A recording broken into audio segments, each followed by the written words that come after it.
மதிமுகவின் நிர்வாகிகள் கட்சியில் இருந்து விலகுவதன் பின்னணியில் திமுக இருப்பதாக வைகோ குற்றம் சாட்டியுள்ளார்.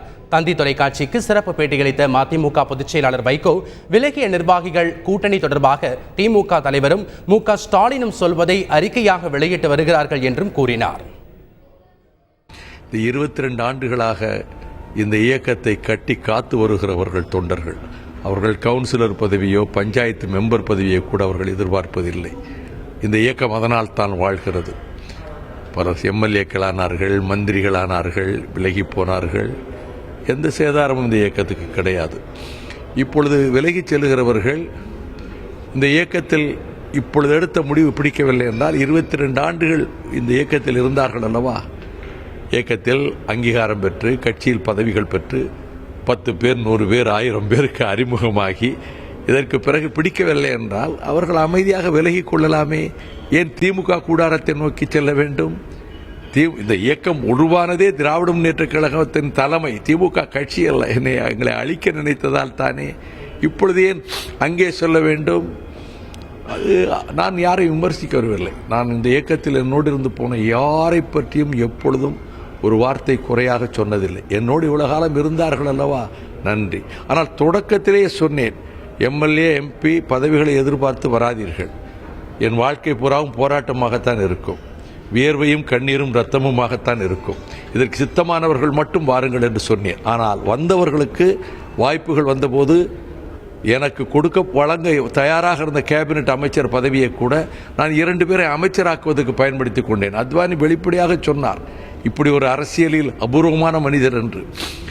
நான் சிறையை விட்டு வெளியே வந்தபோது தமிழ்நாட்டில் அதிக ஓட்டு வித்தியாசத்தில் ஜெயித்திருக்கலாம். ஆனால் நான் போட்டியிடவில்லை, என் குடும்பத்தில் யாரையும் நிறுத்தவில்லை. இன்னொரு தொண்டனைத்தான் வேட்பாளராக நிறுத்தினேன்.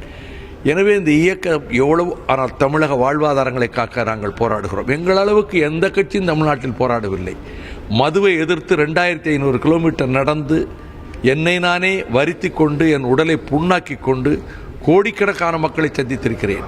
முல்லை பெரியாரா, மீத்தேன் வாயு எதிர்ப்பா, ஸ்டெர்லைட் எதிர்ப்பா, திருவேகுண்டம் அணையை பாதுகாக்கவா, எல்லா பிரச்சனைகளிலும் நான் மக்கள் பிரச்சனைகளுக்காக போராடுகிறேன்.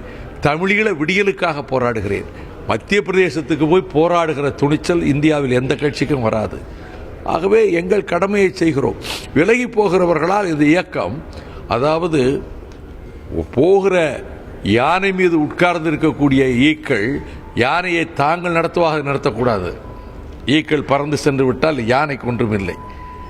எனவே அவர்கள் விலகிச் சென்றவர்களை நினைச்சு நான் வருத்தப்படுகிறேன். நான் இந்த வார்த்தையை சொல்ல விரும்பல. பிற்காலத்தில் அவர்கள் ரொம்ப வேதனைப்படுவார்கள். எனக்கென்றா இந்த சபல புத்தி உடையவர்கள் இந்த நேரத்தில் போகிறார்களே. ஆக இயக்கம் புடமிடப்படுகிற போது நெருப்பில் வாட்டப்படும். ஒரு நெருப்பில் தான் இது ஒரு புடமிடப்படுகிற காலம். 2006 எங்கள் இயக்கத்தை அழிக்க 2 பேருக்கு அமைச்சர் பதவி வாங்கி தருகிறேன் என்று சொல்லி 2 பேரை அழைத்து கொண்டு சென்று பொதுக்குழு உறுப்பினர்களுக்கு 4 லட்சம் 5 லட்சம் கொடுத்து போட்டி பொதுக்குழுவை உருவாக்கி கட்சியை நிர்மூலமாக்க திமுக தலைமை முயன்றது. படுதோல்வி அடைந்தார்கள். டீ கடை வைத்திருக்கிறவர், சிகை அலங்கார விடுதி நடத்துகிறவர், ஏழை விவசாயி பொதுக்குழு உறுப்பினர்கள் 4 லட்சம் 5 லட்சம் நப்ப வீடுகளிலிருந்து விரட்டி அடித்தார்கள். 1460 பொதுக்குழு உறுப்பினர்களில் 1380 பேர் அஃபிடேவிட்டில் கையெழுத்து போட்டவங்க கூட இருந்தாங்க.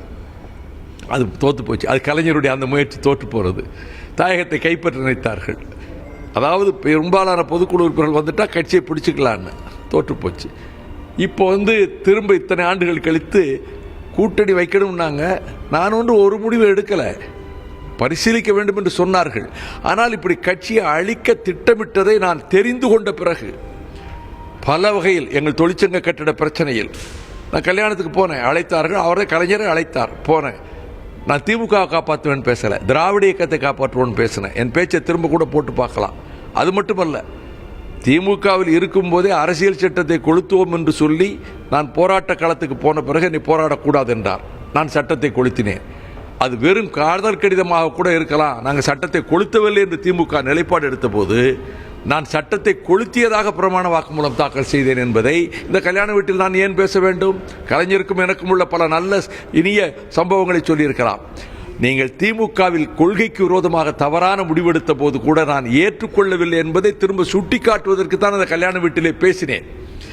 அதன் பிறகு என்ன, அவர்கள் திட்டமிட்டிருப்பதே இந்த இயக்கத்தில் இவ்வளவு முயற்சி செய்கிறவர்கள் இந்த தோழர்கள் யோசிக்க வேண்டும். இவர்கள் எம்எல்ஏக்களாக ஜெயித்த உடனே இவர்களை கொண்டு போய் முன்பு செய்த கண்ணப்பனையும் கம்பராமரசையும் கொண்டு போனதை போல கொண்டு போய் சேர்த்து விட்டு பெரும்பாலோர் வந்து விட்டார்கள். மதிமுக இதுதான் மதிமுக என்று அளிக்க மாட்டார்களா? ஆகவே இந்த இயக்கம் தொண்டர்கள் உருவாக்கி 22 வருஷம் கஷ்டப்பட்டது. என் உயிருக்கு பிறகும் இந்த கட்சி இருக்கும். இதை காப்பாற்ற வேண்டியது என் கடமை. எனக்கு எந்த பதவி ஆசையும் கிடையாது. ஆகவே விலகி சென்றவர்கள் அவர்கள் நன்றாக இருக்கட்டும். ஆனால் இந்த இயக்கத்தை ஒரு அங்கிரும் கூட இப்ப என்ன தெரியுமா, இதற்கு பிறகு மிகுந்த வேக உணர்ச்சியோடு கட்சிக்காரர்கள் இருக்கிறார்கள். சேலத்துக்காரர் போனார், அவர் குடும்பத்தில் அவர் தம்பி மாவட்ட துணை செயலாளர், உறவினர் கட்சிக்கு இன்னொரு பொறுப்பு, மொத்தம் 5 பேர் போயிருக்கிறாங்க. இது 2 ஒன்றிய செயலாளர் ஏற்கனவே வேலை செய்யல. அவ்வளவு பேர் ஒன்று சேர்ந்து விட்டார்கள் சேலத்திலே நம்ம இயக்க தோழர்கள். மதுரையில் டாக்டர் 2 வருஷத்துக்கு முன்னாடி வந்தார், பொறுப்பாளர் பதவி கேட்டார், கொடுத்தோம். வந்த உடனே அவருக்கு எம்எல்ஏ மந்திரியான ஆசை வந்துச்சு. எல்லாரையும் குழப்பம் என்றார். இது முறையல்ல என்று சொன்னேன். இன்னைக்கு விலகி இருக்கிறார். சோமு மேல அளவுகட்ட பாசம் வச்சிருக்கேன், இன்னைக்கும் வச்சிருக்கேன். அவர் ஏன் இப்படி விலகி போனான்னு எனக்கு தெரியல. டாக்டர் மாசிலாமணியை கூட பிறக்காத தம்பியா நினைச்சேன். அவரை பொருளாளர் ஆக்கிய போது பொதுக்குழுவில் பேசினார், என் வாழ்க்கையில் இந்த இடத்துக்கு வருவேன் என்று ஒருபோதும் கற்பனை கூட செய்ததில்லை. இந்த மதிமுகவினுடைய கட்சிக்காரனாகவே நான் மடிவேன். வைகோ அந்த தாள் உலவுகிற இடத்தில் என் உயிரை விடுவேன் உணர்ச்சி மயமா பேசி கைதட்டு வாங்கினார். அவரை உயிருக்கு உயிரா நேசிச்சேன். இவ்வளவு அன்பா பேசிட்டு அவர் ஒரு பொங்கலுக்கு பொங்கல் வீட்டுக்கு வருவார். எங்களுக்கு அவ்வளவு அன்பு காட்டுவார். அவருக்கு உடல் நலம் நினைப்ப ட்ரிப்ளம்ல போய் அட்மிட் பண்ணியிருந்தா 4 பிளாக் உயிர் போயிருக்குன்னு நினைச்சு அதை கேன்சல் பண்ணி அந்த ஆஸ்பத்திரி விட்டு டிஸ்சார்ஜ் பண்ணி நான் கொண்டாந்து அப்போலோவில் சேர்த்தேன். கிரிநாத் சொன்னார், உயிரோடு இருக்கிறது அபூர்வம்னாரு. உடனே ஆப்ரேஷன் பண்ணணும்னா இவர் பிளட் தின்னர் மாத்திரை சாப்பிட்றதுனால பண்ண முடியாது. 4 டேஸ் நான் அங்கேயே இருந்தேன், உயிரை கையில் வச்சுக்கிட்டு இருந்தேன். நல்ல வேலை தப்பிச்சாருன்னு நினச்சேன். இதுதான் நான் என்னால் பதவியெல்லாம் கொடுக்க முடியாங்க, பாசத்தை தான் கொடுக்க முடியும். நல்லா இருக்கட்டும். நான் ஆனால் சகோதரி குமரி விஜயகுமார் சோமு போனதை சொல்லி என்கிட்ட அழுதாங்க. ஏர்போர்ட்டில் ஐயாவை ரிசீவ் பண்ண போனப்போ இப்படி துரோகம் பண்ணுறாங்களேன்னு அழுதாங்க. மாநாட்டுக்கு வந்தாங்க. எனக்கு அதெல்லாம் ஒரு நல்ல ஒரு அதிகாரம் இருக்குது திருக்குறளை. நான் முழு பாட்டையும் சொல்ல விரும்பலை. முதல் பாட்டு கயமை என்கின்ற கடைசி அதிகாரத்தினுடைய முதல் பாட்டு, மக்களே போல்வர் கயவர் அவரன்ன ஒப்பாரி யாம் கண்டது இல். இப்படி ஒரு ஒப்புமை உலகத்தில் எந்த இலக்கியத்திலையும் சொல்ல முடியாது. இந்த ட்வின்ஸ் இருக்காங்கல்ல, ஒரே மாதிரி, இவர் மாதிரியே இருக்கார், இவர் மாதிரியே இருக்கிறார், இது மாதிரி இருக்குங்கிறோம் இல்லையா. வள்ளுவன் சொல்றான், கயவனும் மனிதனைப் போலவே இருக்கிறான். இது மாதிரி ஒற்றுமை ஐடென்டிட்டி உலகத்தில் எதுலையுமே கிடையாது. நான் யாரையும் கயவர்கள்னு சொல்லலை, கண்டுபிடிக்க முடியலை. அகத்தின் அழகு முகத்தில் தெரியும்பாங்க, அடுத்தது காட்டும் பழகு போல் நெஞ்சம் கடுத்தது காட்டும் முகம் என்பார்கள். இந்த விதிகளுக்கெல்லாம் தாண்டியவர்களாக இவர்கள் இருந்திருக்கிறார்கள். இவர்கள் முகத்தில் கூட நான் கண்டுபிடிக்க முடியவில்லையே. ஆனால் இந்த இயக்கத்துக்காக உயிரை கொடுக்கும், ரத்தம் சிந்தவும், வாழ்வை அர்ப்பணிக்கும் லட்சோப தொண்டர்கள் இருக்கிறார்கள், மாவட்ட செயலாளர்கள் இருக்கிறார்கள், கொள்கையார் லட்சியவாதிகள் இருக்கிறார்கள். இதற்கு பிறகுதான் இந்த இயக்கம் வீர் கொண்டு எழும், விஸ்வரூபம் எடுக்கும். மக்கள் நல கூட்டு இயக்கத்தில் சேர்ந்து சட்டப்பேரவை தேர்தலை சந்திக்க நீங்க எடுத்த முடிவு தான் விலகிறதுக்கு காரணம் அவங்க சொல்லியிருக்காங்க. அதாவது கலைஞர் பாணியில் சொன்னால் ரொம்ப கொச்சப்படுத்தி பேசுவாங்க. நான் கொஞ்சம் பண்பாடோட அரசியல் பேசுகிறேன். திமுக விரித்த வலையில் போய் விழுந்துக்கிட்டு இதெல்லாம் சொல்ல வைக்கிறாங்க. திமுக தலைவரும் மகனும் தகப்பனாரும் மகனும் இப்படி சொல்ல வைக்கிறாங்க, இந்தந்த வார்த்தையை சொல்லுங்க, இந்த அறிக்கையை கொடுங்க. மக்கள் நல கூட்டு இயக்கம் எந்த குற்றச்சாட்டுக்கு வாழாது.